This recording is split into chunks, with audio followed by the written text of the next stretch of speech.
Sobrang init. May baka.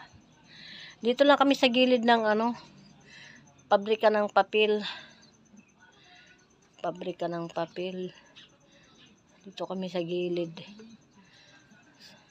Labas ng bakod. Yan. Dito kami pinagawa ng barracks. Yan dyan lang yan ano na yan pader na yan dyan sa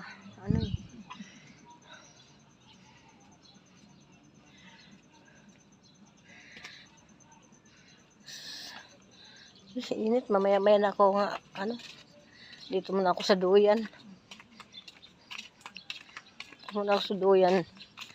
Mga Mars, dito ako sa duyan.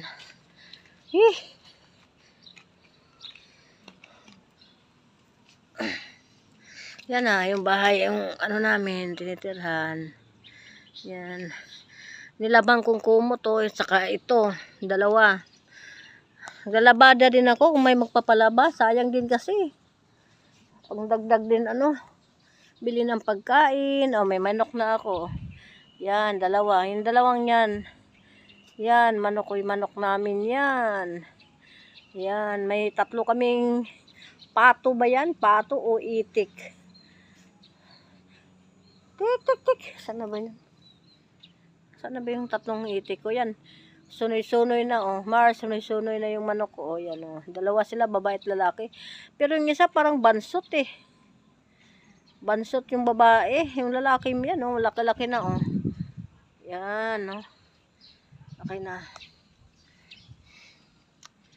Init. Pupunta sana ako sa anak ko si Aljon.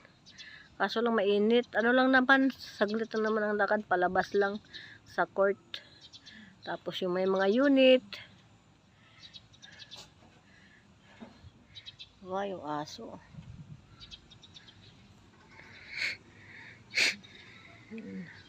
Mainit kasi, mag 12 na rin.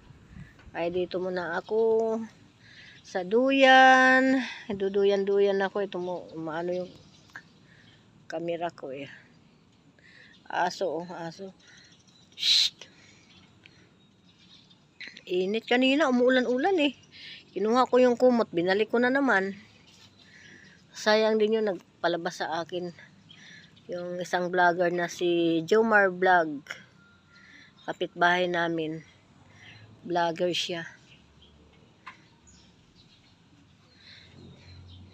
Yan, siya nagturo sa akin na mag-video. Ako hindi nga ako marunong pero sinubukan ko lang.